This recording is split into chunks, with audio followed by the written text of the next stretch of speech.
आज की जो हमारी क्लास है उसमें हम टॉपिक देखेंगे CSS। इंटरनेट टेक्नोलॉजी और वेब टेक्नोलॉजी में CSS का बहुत बड़ा रोल है। CSS का पूरा नाम होता है कैस्केडिंग स्टाइल शीट। इसका यूज तब केवल डिजाइनिंग के लिए किया जाता है। HTML का जो पेज होता है उसकी डिजाइन करने के लिए CSS का यूज किया जाता है। तो सबसे पहले मैं आपको CSS के कुछ एग्जांपल्स दिखा देता हूं। जैसे आप कोई भी वेबसाइट ओपन करते हैं, फॉर एग्जांपल अगर मैं दुर्ग यूनिवर्सिटी की वेबसाइट ओपन कर रहा हूं, मैक्सिमम जो वेबसाइट्स होती हैं उसमें एक से अधिक पेजेस होते हैं। तो एक वेबसाइट में एक मास्टर पेज होता है जिसमें कुछ फॉर्मेट बने होते हैं। जैसे इसमें फॉर्मेट बना हुआ है कि टॉप में हमेशा ये लिखा रहेगा, टॉप में हमेशा ये पिक्चर आएगी, ये आपके जो लिंक्स हैं मेन्यू ये हमेशा रहेंगे, लेफ्ट में इस तरीके से दिखेगा, राइट में इस तरीके से दिखेगा। तो कोई भी लिंक अगर आप ओपन करते हैं यहाँ पर तो उससे रिलेटेड एक लिंक ओपन होती है, और अगर वो एक्सटर्नल लिंक है तो उसमें ये चेंज करता है। लेकिन अगर आप यहाँ पर, जैसे मैं स्टूडेंट कॉर्नर में सिलेबस देख रहा हूँ, तो आप देखेंगे कि ये लेफ्ट वाला जो हिस्सा है वैसे का वैसा ही है, ये वाला हिस्सा वैसे का वैसा ही है। तो इसको आप देखेंगे कि जब कई सारे पेजेस होते हैं तो बार बार इस कोड को लिखना पड़ेगा। हर पेज इंडिपेंडेंट होता है, एक पेज दूसरे पेज से इंडिपेंडेंट होता है, केवल हाइपर लिंक के द्वारा ये लोग जुड़े होते हैं। तो जब एक लिंक से एक पेज से दूसरे पेज पर जंप किया जाता है हाइपर लिंक पे क्लिक करके, तो उसके बाद जो दूसरा पेज होता है उसमें फिर से ये सारी इंफॉर्मेशन देनी होती है। अगर मान लीजिए किसी वेबसाइट में 100 पेजेस हैं, फॉर एग्जांपल मैं बोलता हूं, अगर वो 100 पेजेस हैं और हर पेज के ऊपर में हेमचंद यादव यूनिवर्सिटी लिखा है, पेज बनाने में दिक्कत नहीं होती है। पहले एक पेज बनाए और फिर उसकी कॉपी बनाते गए, और सिर्फ ये वाला हिस्सा चेंज किया, ये वाला हिस्सा छोड़ दिया, तो ये ऊपर वाला हिस्सा वैसे का वैसा ही रह जाता है। क्लियर है? लेकिन क्या होगा अगर हेमचंद यादव यूनिवर्सिटी का नाम या मोबाइल नंबर या उसका एड्रेस चेंज हो जाए, तो आपको 100 पेजेस में, सभी पेजेस में जा जाके ये नाम को चेंज करना पड़ेगा, जो कि बहुत बड़ा प्रॉब्लम है या ज्यादा लोड वाला काम है ये। और 100% एफिशिएंसी इसमें मिलना भी पॉसिबल नहीं है। कोई ना कोई ऐसा पेज होगा जहां पर आप स्पेलिंग छोड़ देंगे या कुछ नंबर छोड़ देंगे, तो कभी ना कभी उस पेज पर गलत इंफॉर्मेशन डिस्प्ले होने लगेगी। तो इसके लिए एक अच्छा तरीका निकाला गया जिसका नाम था कैस्केडिंग स्टाइल शीट, और इसके द्वारा स्टाइल रेडी की जाती है, और स्टाइल के साथ साथ ये सारी चीजों को मेंटेन करने में भी वो हेल्प करता है। क्लियर है? तो आप देखेंगे कि आप जो भी पेज ओपन कर रहे हैं, ये लेफ्ट साइड में ये जो दिख रहा है इसका कलर इसी तरीके से आ रहा है। स्टाइल शीट्स में ज्यादातर फोकस किया जाता है डिजाइन को। तो ये जो वेब पेज का डिजाइन है कि लेफ्ट साइड में ऐसा एक बॉक्स आएगा, इसमें रेड कलर्स आएंगे, ये ब्लिंक करेगा, यहाँ पर ब्लू बैकग्राउंड आएगा, इसमें व्हाइट कलर से लिखा होगा, और इस तरीके की जो डिजाइनिंग है उसको एक बार डिफाइन किया जाता है स्टाइल शीट में। वन टाइम डेफिनेशन दी जाती है, और जो भी पेज उस वेबसाइट में आता है सेम फॉर्मेट को वो कॉपी कर लेता है। यानी कि अगर CSS में जाकर के एक बार आप इसका कलर चेंज करके ब्लू से आप ग्रीन कर देंगे, तो उस वेबसाइट में अगर 1000 पेज हैं तो हजारों पेजों में यहाँ पे कलर अपने आप चेंज हो जाएगा सिर्फ एक चेंज करने से। तो ऐसा कैसे किया जाता है, उसके पीछे जो काम है वो है CSS का। तो CSS भी दो टाइप की होती है, इंटरनल एक्सटर्नल, वो बाद की बात है। अभी सबसे पहले हम देखेंगे कि CSS के छोटे छोटे एग्जांपल्स देखते हैं। ये जो आपको दिख रहा है ये CSS का काफी कॉम्प्लिकेटेड एग्जांपल है, तब जाके इस तरीके से दिख रहा है आपको। हम इतने बड़े एग्जांपल ना देख करके छोटे छोटे एग्जांपल्स को समझेंगे, ठीक है? तो हम यहाँ से समझना स्टार्ट करते हैं। सबसे पहला पॉइंट, अगर मैं यहाँ पर CSS को इंक्लूड करूंगा तो CSS को इंक्लूड करने के लिए स्टाइल नाम का एक टैग होता है। स्टाइल टैग, आप स्टाइल प्रॉपर्टी देते हैं इसलिए स्टाइल टैग आप यूज करेंगे। तो आपको सबसे पहला पॉइंट याद रखना है कि सीएसएस को यूज करने के लिए आपको स्टाइल नाम का एक टैग देना होगा। यह टैग का नाम ही है स्टाइल टैग, जिसके हम सीएसएस का जिससे हम सीएसएस को इंक्लूड कर सकते हैं अपने पेज पर। क्लियर? सारे टैग्स की तरह स्टाइल टैग को भी क्लोज करना होगा, तो मैं यहाँ पे क्लोज कर देता हूं।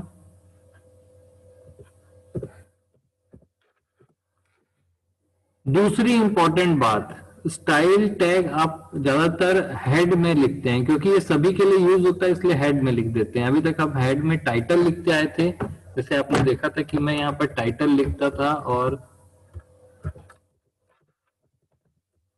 टाइटल में हम लिखते थे CSS एग्जाम्पल और टाइटल को क्लोज कर दिए। इसको हम बॉडी में नहीं लिख रहे हैं, CSS को बॉडी में नहीं लिखेंगे। ये जो स्टाइल टैग है, मैंने टाइटल लिखा और साथ में स्टाइल टैग भी लगाया यहाँ पर। तो जब मैं स्टाइल टैग को लगाऊंगा और यहाँ पर मैं इसको लोड करता हूँ, एक मिनट। तो पहली बात तो आपको मैंने बताया कि सीएसएस को ऐड करने के लिए स्टाइल नाम का एक टैग होता है, ये हेड में लिखा जाता है, हेड सेक्शन में लिखा जाएगा। स्टाइल में के कुछ सिंटैक्स होते हैं, उसको हम देखेंगे डिटेल में। सबसे पहले मैं एक छोटा सा सीएसएस आपको या स्टाइल आपको लिख के दिखाता हूँ। फॉर एग्जाम्पल, अगर हम लोग यहाँ पर हेड टैग, ये सॉरी H1 टैग यूज करते हैं, हम बॉडी की बात कर रहे हैं अभी, आप इस हिस्से को भूल जाइए, हेड और सीएसएस को पूरा भूल जाते हैं। बॉडी में हम लोग H1 टैग पढ़े हैं। H1 टैग का काम होता है कि जब भी हम H1 टैग में कोई इंफॉर्मेशन लिखते हैं तो वो थोड़ी, उसकी जो साइज है वो थोड़ी सी बड़ी हो जाती है और बोल्ड हो जाता है, उसका कुछ फॉर्मेट है। तो जब भी मैं इसको सेव करूंगा और सेव करने के बाद जब मैं इसको यहाँ पे लोड करता हूँ तो H1 टैग की वजह से ये साइन कॉलेज ऐसा बड़ा बड़ा लिखा हुआ दिख रहा है। इसका एक फॉन्ट आ जाएगा और इस तरीके से लिखा हुआ आ जाएगा। ये सब किसकी वजह से हुआ है? H1 टैग की वजह से। मैं फिर से एक और H1 टैग लिख देता हूँ। देखिए यहाँ पर मैं H1 मैं यहाँ पे लिखा sign college 1, sign college 2, sign college 3, sign college 4 और साथ में एक और H2 लिख देता हूँ। मैं जानबूझ के इसको इतना सारा H1 H2 लिख रहा हूँ ताकि आपको क्लियर हो कि क्या इफेक्ट होता है CSS का। तो आपको यहाँ पे ध्यान देना है कि 4 H1 लगे हुए हैं और एक H2 लगा हुआ है और एक H3 लगा हुआ है।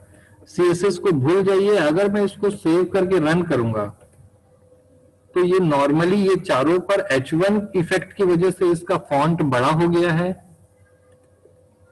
H2 इफेक्ट की वजह से इसका फॉन्ट थोड़ा बड़ा हुआ है और H3 इफेक्ट के कारण इसका फॉन्ट और थोड़ा सा कम बड़ा हुआ है। तो ये चारों एक जैसा फॉर्मेट में है, ये एक फॉर्मेट में है और ये एक फॉर्मेट में है। क्लियर है? अब मैं इसको अगर स्क्रीन बड़ा करके दिखाऊं तो ये यहां पर इस तरीके से दिखाई देता है। और एक और एग्जांपल हम लिख लेते हैं यहां पर। मैं यहां पर लिखता हूं H10।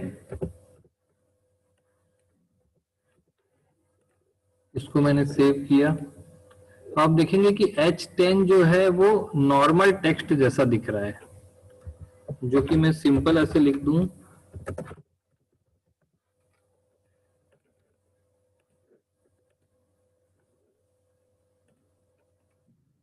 विथ BR टैग, ताकि वो नीचे लाइन पर आए। ठीक है?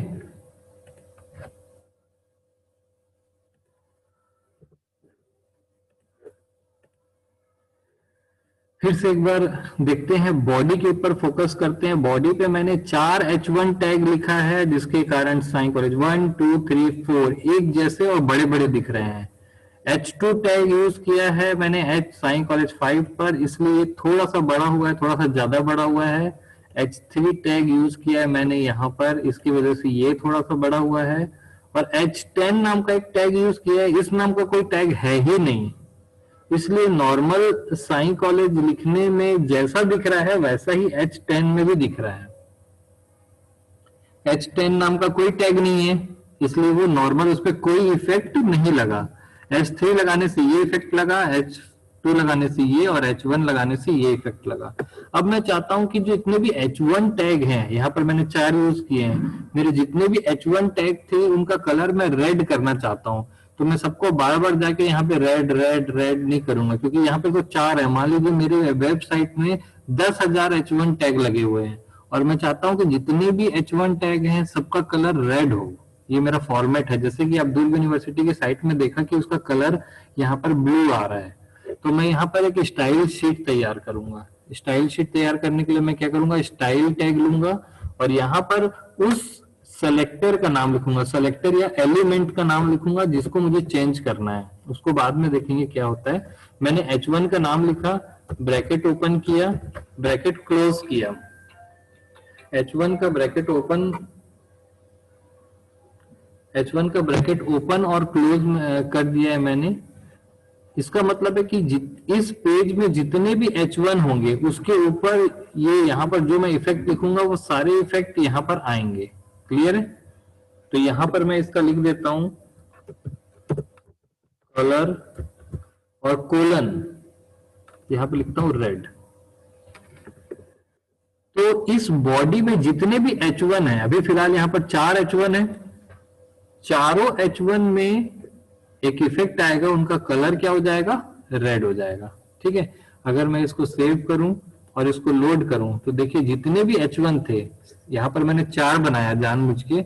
अगर 20,000 H1 होते मेरे वेबसाइट में तो सारे के सारे जितने भी H1, जहां भी मैं H1 यूज करूंगा वो ये स्टाइल ले लेगा कि इसका कलर क्या है, रेड है। अब मैं चाहता हूं कि मेरे जो 10,000 ये रेड कलर है,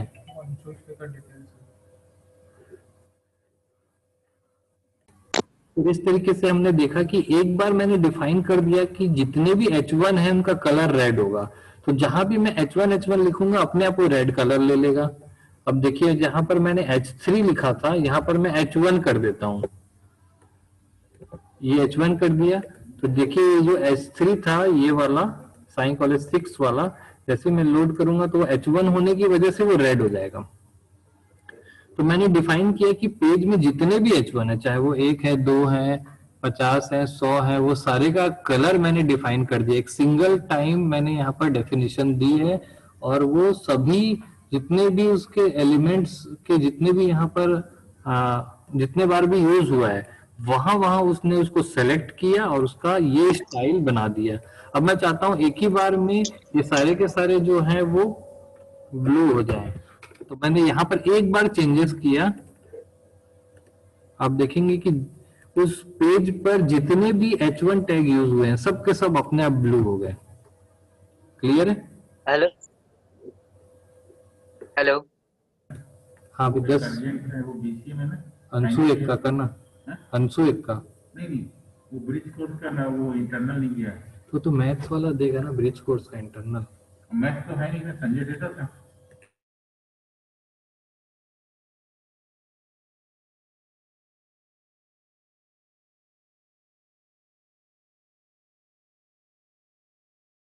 बोल रहे ना, वो तो रेगुलर का हो रहा था ना उस समय, जो चल रहा था तो रेगुलर का था। फर्स्ट ईयर सेकेंड ईयर का जो था, फाइनल ईयर का तो चल ही नहीं रहा था।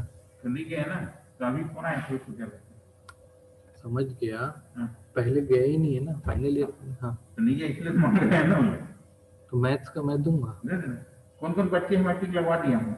हाँ साहू जी का तो नाम है, ठीक पोर्टल है, खुलाना, उसमें जो एवरेज जो देते हैं आप दे देना, ठीक है, है ना। नहीं तो उसको मार्क के थ्रू वो रह जाएगा ना। ठीक है ना। अभी इस क्लास के बाद आ रिजल्ट भी आना।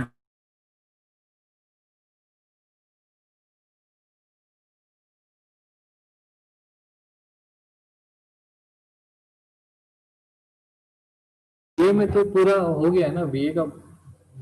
इसका हुआ नहीं कल कहाँ जा पाए ना, देखो समय नहीं मिल रहा, स्कॉलरशिप कैसे कर रहा है अभी मैं जा रहा हूँ इस क्लास के बाद, अब चले जाऊंगा इसके बाद। और अरे यार इकोनॉमिक्स वाला भी नहीं आया। हाँ इकोनॉमिक्स वाला नहीं आया, वो भी नहीं आया। कल आऊंगा बोला था, आया। उसका भी 2 कॉपी है। जो यहाँ है बाकी काफी तो उसको उसके पास है यार, वरना चलो मैं आ रहा हूँ, 12 बजे आता हूँ।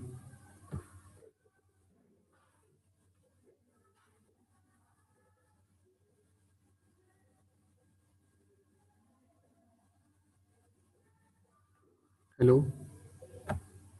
अच्छा, ये हम लोग इसको कर रहे थे, देख रहे थे आगे कि यहाँ पर कोई H10 नाम का कोई टैग है, मान लीजिए नहीं है, H10 नाम का कोई टैग नहीं है यहाँ पर, तो मैं अगर H10 लिख देता हूँ, इस नाम का कोई टैग है ही नहीं, तो यहाँ पर देखिए मैंने H10 लिखा हुआ है। अब मैं इसको सेव करता हूँ और जैसे ही मैं लोड करूंगा तो आप देखिए कि ये H10 होने की वजह से H1 के जितने इफेक्ट थे वो यहाँ पर हट गए, और H10 में यहाँ पर लिखा हुआ था साई कॉलेज, मैं 10 लिख देता हूँ। साई कॉलेज 10 वाला जो है, इसके ऊपर इफेक्ट आया, इसके ऊपर इफेक्ट आया कि इस H1 टैग के कारण यहाँ पर इसका कलर ब्लू हो गया। देखिए यहाँ पर इसका कलर ब्लू हो गया है। तो इस तरीके से आप कोई नया एलिमेंट डिफाइन भी कर सकते हैं। यहाँ पर नए एलिमेंट को यहाँ पर हम लोग डिफाइन भी कर सकते हैं। तो अगर हम लोग आज CSS के बारे में देखें, जिसमें CSS के द्वारा एक पेज के जितने भी एलिमेंट्स थे, हमने एलिमेंट को सेलेक्ट किया यहाँ पर H1 टैग या H10 टैग या H2 टैग। तो आप सबसे पहले यहाँ पर किसी टैग का नाम देंगे, ये एलिमेंट सेलेक्टर है, वो उस एलिमेंट को पेज में सेलेक्ट करेगा और उसमें ये फॉर्मेट या ये कलर या जो भी यहाँ पर आप स्टाइल देंगे, वो स्टाइल सभी पर अप्लाई कर देगा। तो इसका फायदा ये होता है CSS का कि अगर मुझे इन सबको कलर को रेड करना होता तो मेरे पास दो ऑप्शन है, मैं एक एक में गया, यहाँ पर colour red, colour red, colour red, colour red किया। यहाँ पर 4 है तो करना बहुत आसान है, लेकिन एक बड़ी वेबसाइट में 10,000, 20,000, 50,000 अलग अलग टैग्स लगे होते हैं। एक एक पेज में आप देखे होंगे कि ना 10,000 लाइन की कोड होती है। तो ऐसी सिचुएशन में अगर एक का कलर रेड है और 10,000 या 20,000 टैग है, सबका कलर रेड रेड है, और अचानक से उनका कलर सबका ग्रीन करना है, तो पूरे 10 या 20,000 में पूरा चेंजेस करना पड़ेगा। उससे अच्छा ये है कि एक स्टाइल शीट बनाइए और जैसे ही यहाँ चेंज करेंगे तो जितना भी वो होगा कंप्यूटर अपने आप उसको सेलेक्ट करेगा और सबका कलर चेंज कर देगा। जैसे मैंने H1 में यहाँ पे करके दिखाया कि H1 में उसने ब्लू किया, ये ब्लू हो गया। अचानक से मैं यहाँ पर रेड बोल देता हूँ तो यहाँ पे जितने भी होंगे सब जगह रेड सेलेक्ट करेगा और रेड आ जाएगा। देखिए, तो इससे फायदा ये होता है कि हमारा जो काम है वो बहुत बार करने से हम बच जाते हैं, एक ही बार में हो जाता है ये काम। दूसरा फायदा ये है कि इसमें कोई मिस्टेक होने की संभावना नहीं होती है। अगर मैं इसको मैनुअल करता हूँ एक एक को, अगर एक भी छूट जाता है यहाँ पर लिखने में, तो वो हिस्सा जो है ठीक से वर्क नहीं करेगा और ये सही फॉर्मेट में नहीं दिखेगा। तो इस तरीके से हम अपना जो काम है उसको, जो स्टाइल है उसको यहाँ पर डिस्ट्रीब्यूटेड ना करके सेंट्रलाइज्ड कर सकते हैं। उसके लिए हम CSS का यूज करते हैं, और CSS में भी काफी सारी चीजें हैं। अभी आप बेसिक आज से आपने आज दो चीजें देखी कि CSS बनाने के लिए स्टाइल नाम का टैग यूज होता है, और स्टाइल टैग को यूज करने के लिए हम हेड सेक्शन में लिखते हैं, और जिस एलिमेंट का नाम लिख करके ब्रैकेट के अंदर जो भी डिक्लेरेशन देते हैं वह इस एलिमेंट को पूरे पेज की बॉडी में ढूंढता है और ये वाला फॉर्मेट सभी पे अप्लाई कर देता है। तो इसमें अगर हेलो आपको सर। समझ में आया है, कोई सर डाउट है तो आप लोग इसमें पूछ सकते हैं।